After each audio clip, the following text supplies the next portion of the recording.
Jody has talked to you a little bit about how this goes. It's just very conversational. Yeah. No, she just talks about herself. Always. I'm just incredibly narcissistic. It's horrible. I don't even know how I'm going to interact with this because between the two of you, well, first of all, you're like an improv pro and Jody's like almost to pro level herself. Oh, yeah. So I'm basically going to just look confused and silent all the time. Subject to Change, a sustainability podcast. Cheers.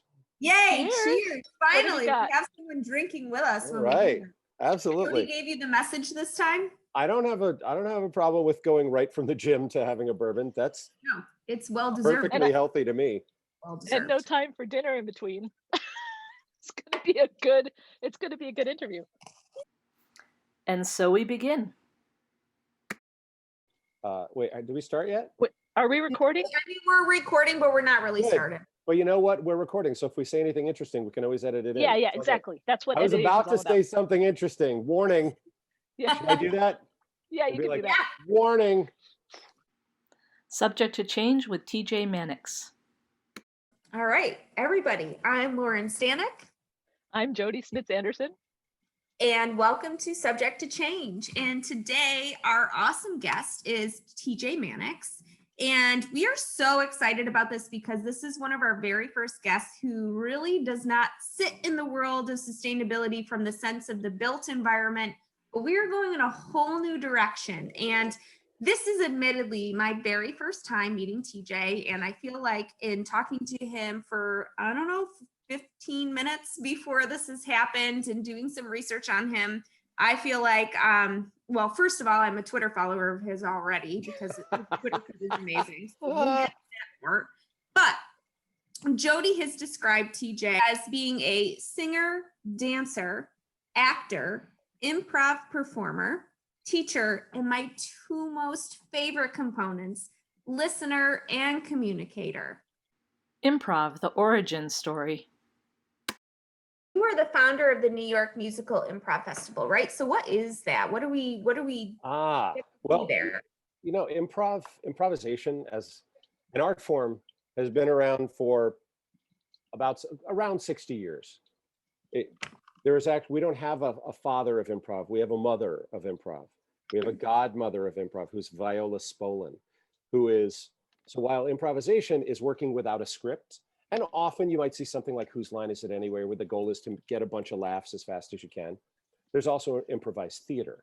There are fully improvised shows that are an hour and a half long, where you come off of a single suggestion and improvise an entire structured show that has not been rehearsed and is completely improvised, and it's all about group mind. Everyone can act.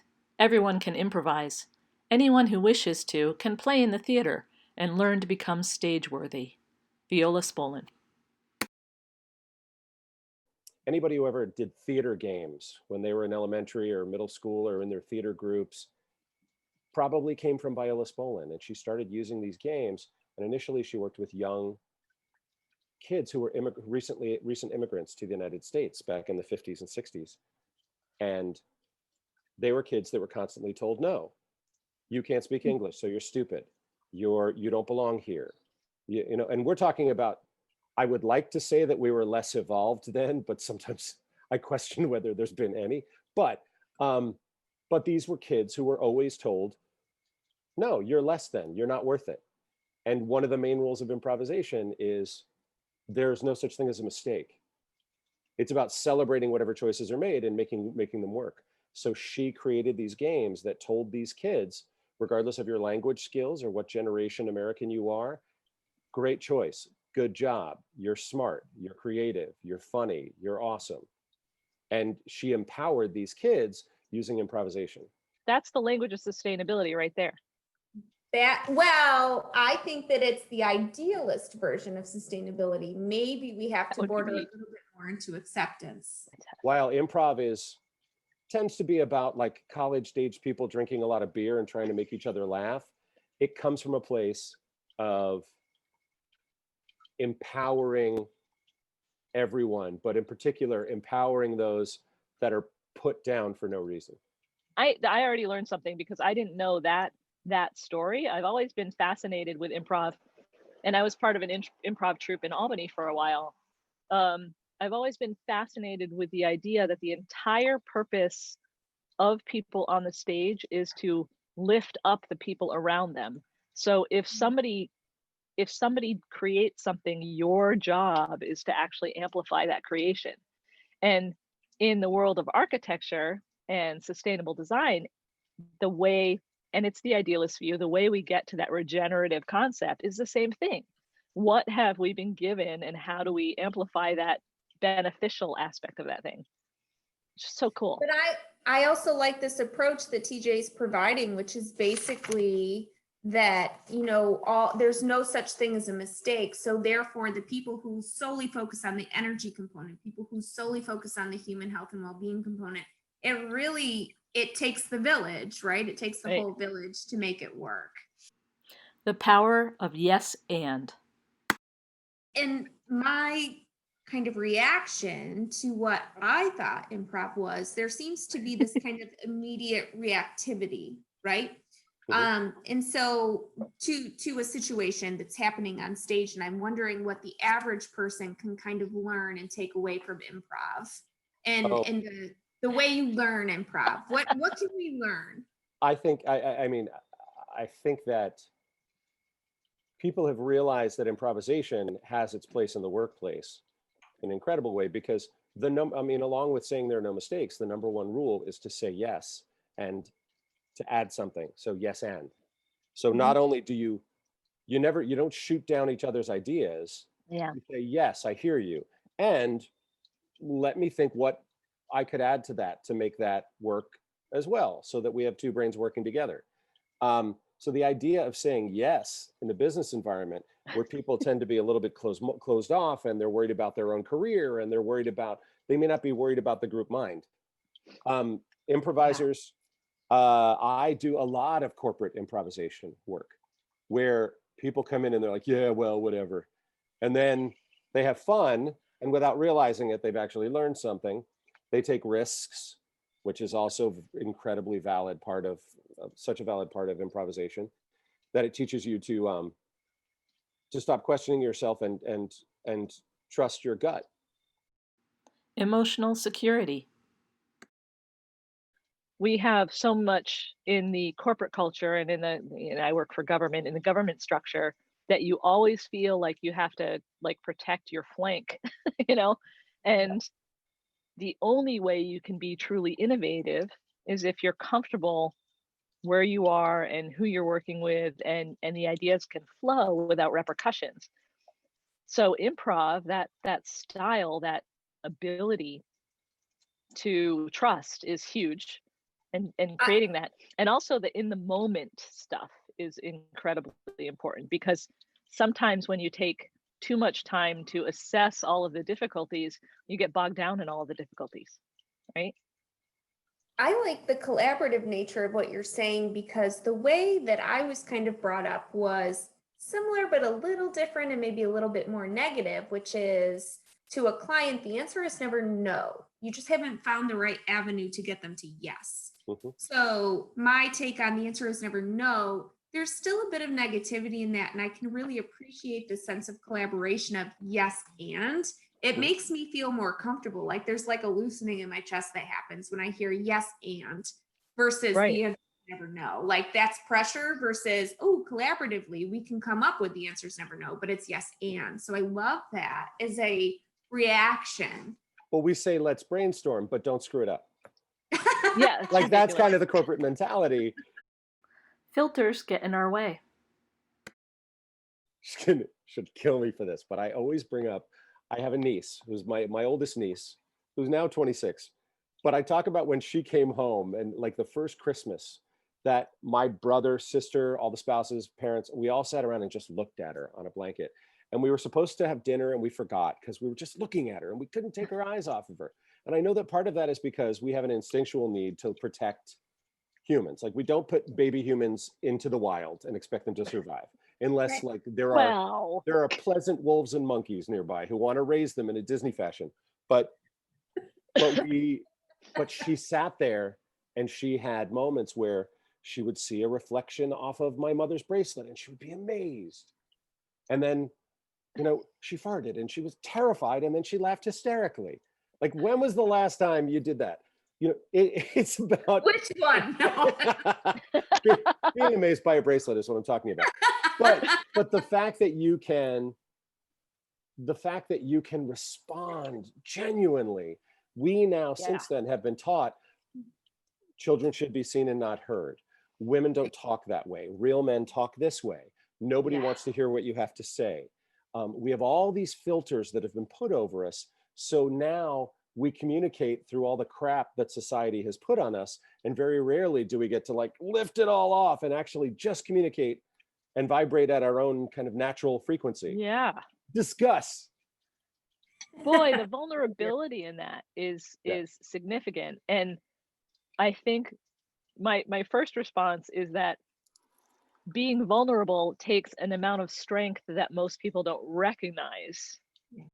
Make genuine connections. One of the things that improv helped me with, I usually start the meeting with a stupid question that has nothing to do with the context of the meeting and make everyone answer, you know, a question that's unrelated. And after 2 or 3 meetings, all of a sudden, we're like chatting about stuff before the meeting. We're connecting in a way that we've never connected before. We know some skills that wouldn't have been brought to the table because, you know, we're not talking about the fact that Chris knows how to do carpentry, but all of a sudden his carpentry knowledge is important in the project that we're working on, and we found it. So the first couple of meetings are always really uncomfortable. What? I'm writing that down so I can bring it into my classroom.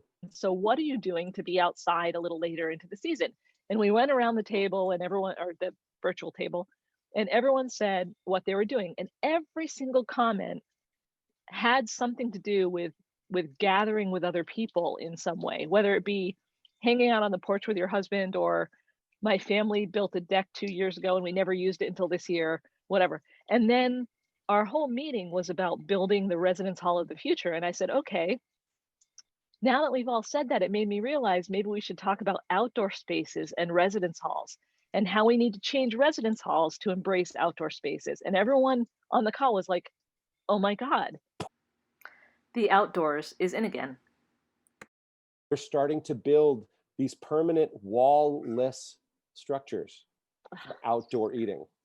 They've also been putting blankets on the backs of chairs. Every knitter needs to do lap blankets because lap blankets are going to be the new thing. Human beings are actually healthier when they have a broader temperature range that they're exposed to, because your body actually, you know, works. So by being outdoors more often and allowing that temperature range, we might actually start to become healthier because of COVID. How's that for irony? I'd like to see the data on that. Look for magnettheater.com via Twitch. Please tell us a little bit about the Magnet Theater. Yeah, she's asked that twice now. There's a guy named Armando Diaz. He studied in Chicago, and then he came to New York with the Upright Citizens Brigade with Amy Poehler and Matt Walsh Deep and all these people. And that's where I started. I studied, my first class was with Armando Diaz, and my second was with Amy Poehler. That's awesome. He helped them create and was the head writer for their TV show. And then he started a second theater with a partner of his. One partner went more money and one went more community. And so he started a third improv theater in New York called The Magnet. And it is knock Apple product. It is still going. They've had to shut the theater down because of COVID. Yeah. And instead, he offered up the theater as a pit stop for Black Lives Matter marchers every day. Oh my God, that's awesome. So they could use the bathroom and wow. have a moment out of the sun. Jeez. And it's both a theater and a school that's about improvisation, and it's really popular with actors because it goes back to the basics of improv, and it's also like, you know, what's this relationship? What do you want? Where are you? Make some choices. Its focus is on community, on building a community. You say yes to each other, you support each other, it's about that. It's about supporting artists. Improv is mind-blowing. I pitched an idea to them 12 years ago, and they agreed, and we founded the New York Musical Improv Festival, which is based on all performers it's performers and musicians who not only improvise a show, but they also improvise a musical. They create the music on the spot, the lyrics on the spot, the characters, the plot, Yeah. which notes they're going to sing, the choreography. Everything is improvised on the spot. So it's really an incredible challenge. It's mind blowing. It Initially, sounds mind blowing. The music too. yep, yeah. All of the musicians improvise what they're playing. So when I teach in my musical theater conservatory, I teach like, well, what is that initial idea of improvising while performing? And it goes back to jazz, to the fact that that's how they could communicate with each other. They go back and forth from clarinet to Yeah. drums to keys to saxophone, and you could improvise and then eventually find a way to get on board with each other and improvise musically together, different instruments. And vocalists couldn't do that because vocalists needed to tell a story until vocalists were told, well, use your voice like an instrument. And someone like Ella Cool. Fitzgerald, who could scat, who could improvise the words and just create nonsense syllables and use your voice as an instrument. And that way she could communicate with the instruments. Feel dangerous, excited, and seen. It's putting a positive spin on communication in a way that makes an audience feel both dangerous and excited and seen. You have to focus on the things that you touch, but be hyper aware of the things around you in order to maximize the benefit of the things that you touch. And so that duality is something that I think, this is why I thought this conversation was really important, because that is the skill set that we need in order to truly address climate change and understand sustainability at a community level and an individual impact level at the same time. The New York Musical Improv Festival. We created this festival back with just a bunch of New Yorkers, and it was about 2 days long. And then we had our 11th annual festival, which opened on March 12th of this year, 2020. And we had 300 performers from all over the world who all came in, that were performers, solo duo performers, groups of performers from the UK, from Vancouver, from Toronto, Montreal, from all over the place, all over the United States. They all came into New York, and 2 hours before opening night, they shut down all of the theaters, and they shut down Broadway. And I know it hurts to say that out loud, doesn't it? Yeah. They shut down Broadway. Yeah. That's like a statement that should not exist in real time. Robin Rothman Taylor, who is my work wife and co-producer of the festival, and her husband is since become co-owner of the Magnet Theater, but we've worked together for 11 years, saying yes to each other and planning this thing with the goal of treating the performers like gold, promoting this art form that is unusual to people. And 11 years ago, a lot of people didn't know what it was. Right. And promoting it and just making sure we treat everybody well. We're not there to take their money. We're not there. People are paying a ton of money to get to New York anyway. So the least we could do is we throw them a brunch on Saturday, and we bring them New York bagels and gluten-free options and and coffee, New York coffee, and mimosas. So everybody can get a little drink on Saturday afternoon, and they all meet each other and they communicate and they have a great time together. And unfortunately, this wonderful thing got shut down 2 hours before opening night, and we were devastated. We all were. And a group out of Chicago said, well, this isn't going to happen. So they went to every single rehearsal space that had shut down in the city. And at the last minute, someone canceled, and they rented a space that was for 50 people. And 150 people from the festival showed up in this one room, different time. Yeah. Right now, you're like, oh my God. But back then, we weren't there yet. And this group, First Beat, love them. They created this opportunity for every group to introduce themselves, to do a scene into a song, so they could say they performed in New York City.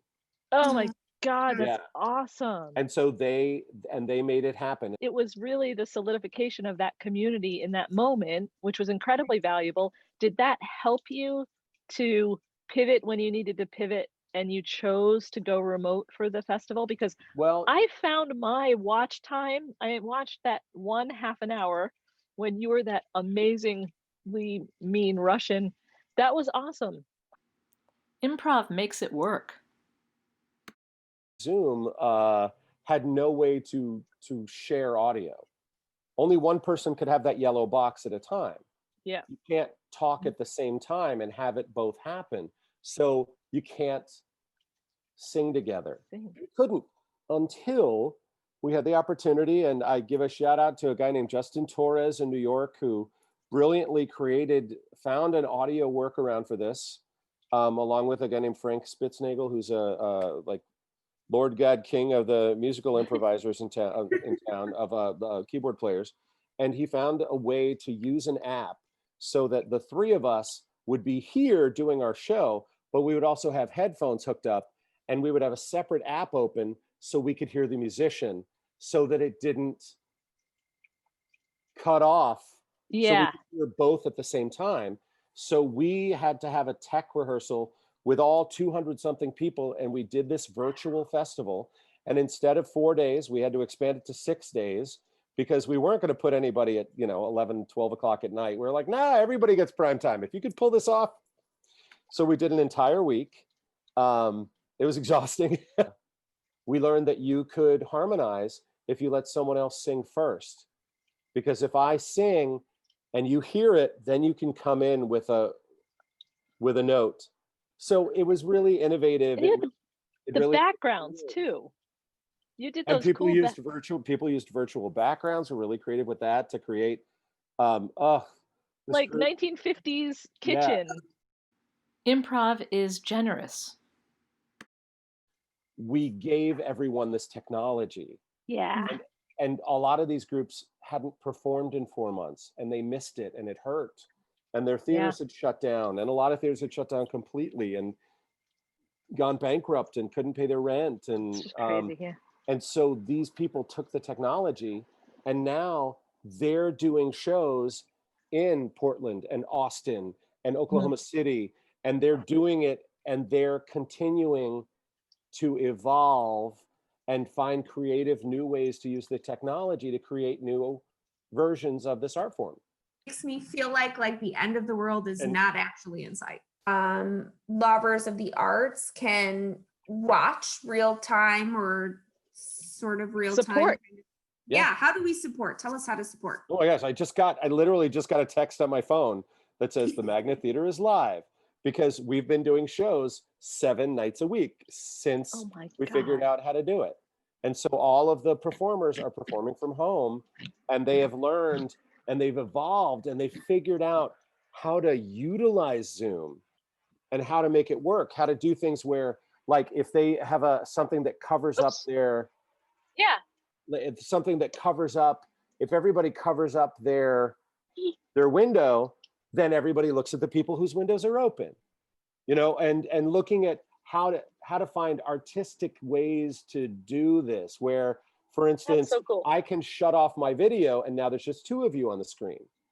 So amazing. Now you're having a 2-person scene, and then I can knock on the door and come back in. What are we without artists? Without artists, where does the culture go?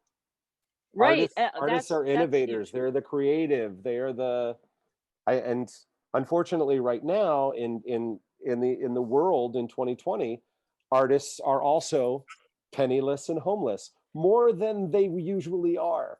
I know, it's because we can joke about it, but it's the first thing that gets dropped, but it's the only thing that keeps us actually human, is the arts. And look at the history. See I which know cultures folded when they got rid of the arts. Yeah, it's a call of attention to state that out loud, and I'm glad you said it. Respect and diversity. one of my questions was, how does art interact with sustainability? And I think that you guys have really covered it here.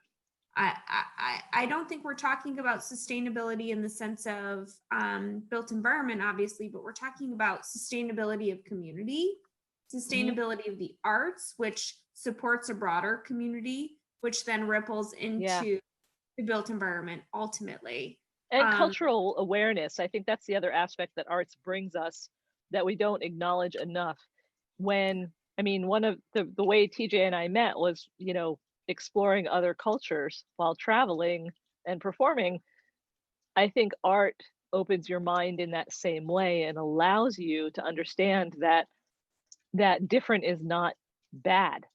Different is actually celebratory and beneficial to everything we do. Right. And look at television. You look at television and movies. The fact that they may be behind the curve, but Lucille Ball and Ricky Ricardo oh my God, had twin beds as a married couple, and they didn't have a bathroom. Eventually, that's right, they didn't have a bathroom. Eventually, we had a couple that had a bed, and amazing how that changed lives around the world. How many couples were infertile and they didn't know why?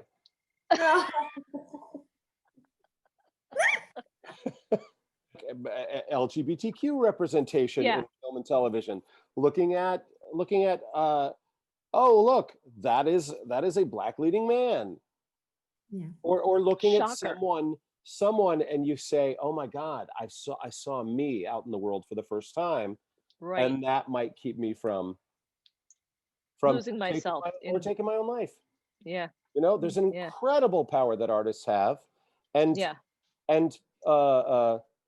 fascists know that. That's why they shut it all down. Because it's not pie. Because it feels like 2 seconds have gone by, but it's been an hour, TJ. Yeah.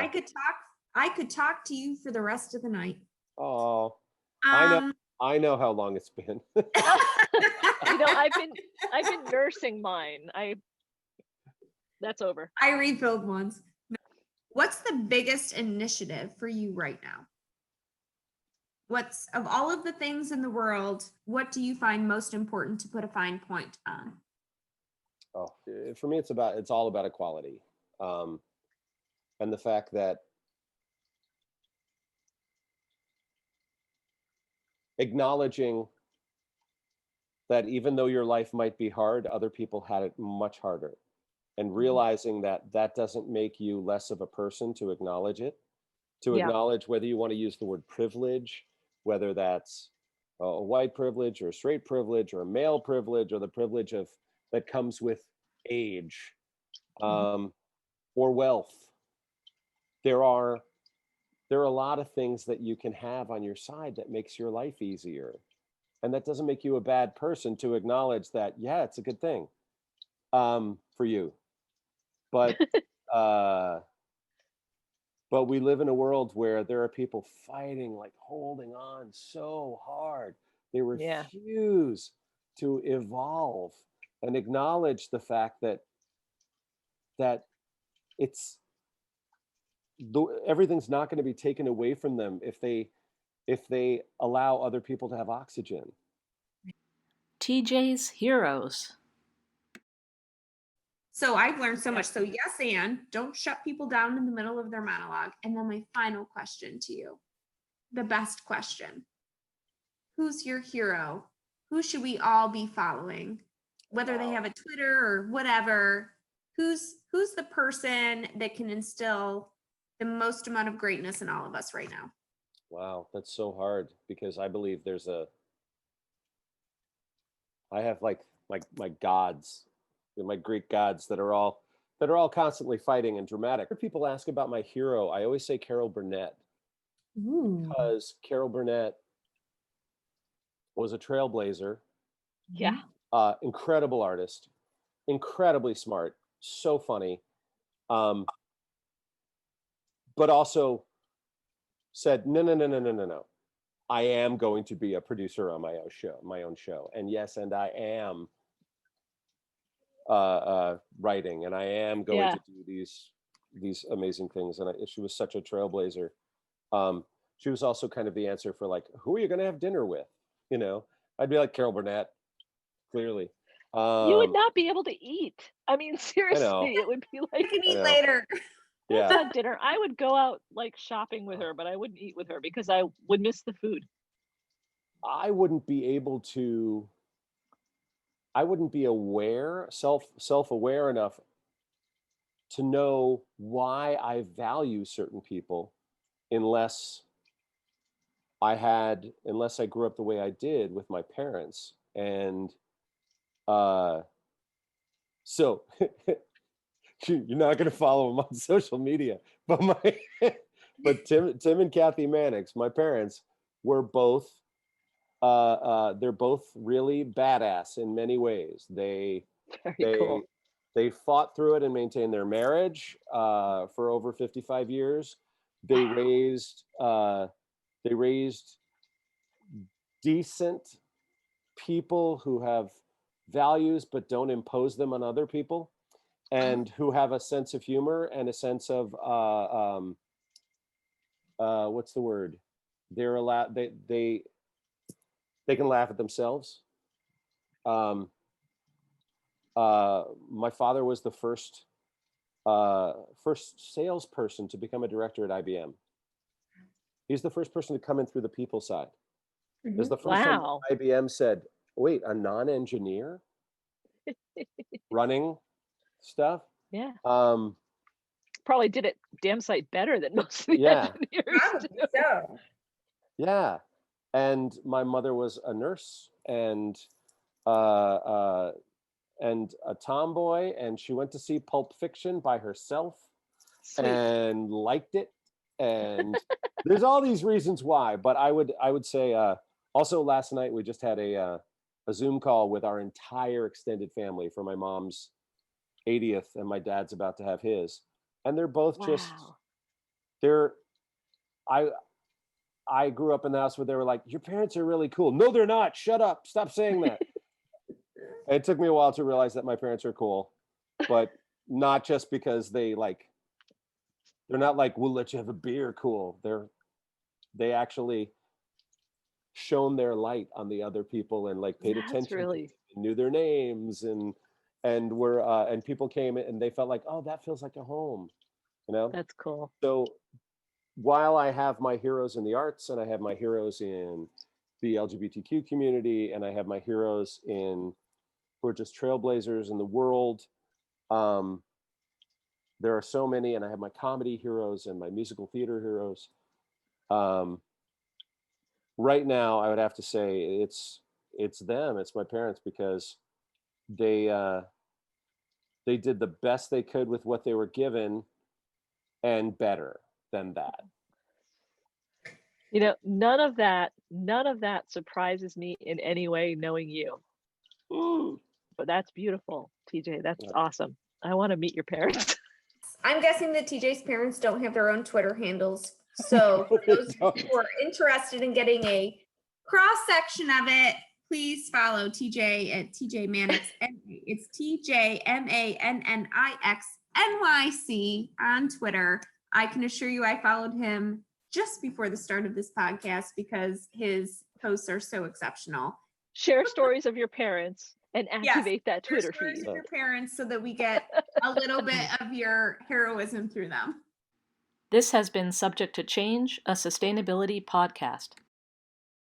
Incredibly pleased that TJ joined us tonight for Subject to Change.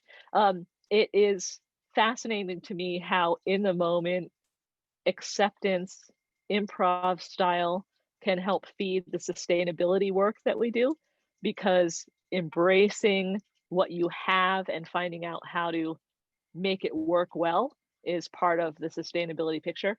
So thank you. I'm Jody Smith-Sanderson. I'm so glad you joined us. Oh my gosh, PJ, it was so amazing to make your acquaintance. I consider you a lifelong friend now. I hope it's mutual. I'll be following you on Twitter, even if it's not. And we're so happy to have had you. Thank you so much. It's my pleasure. Absolutely. When I have the opportunity to have an intelligent, deep, and grounded conversation with people that I adore and people that I am newly adoring, I'm all in. The end credits. Thanks for joining us, TJ Mannix. The interviewers are Jody Smits-Anderson and Lauren Stanek.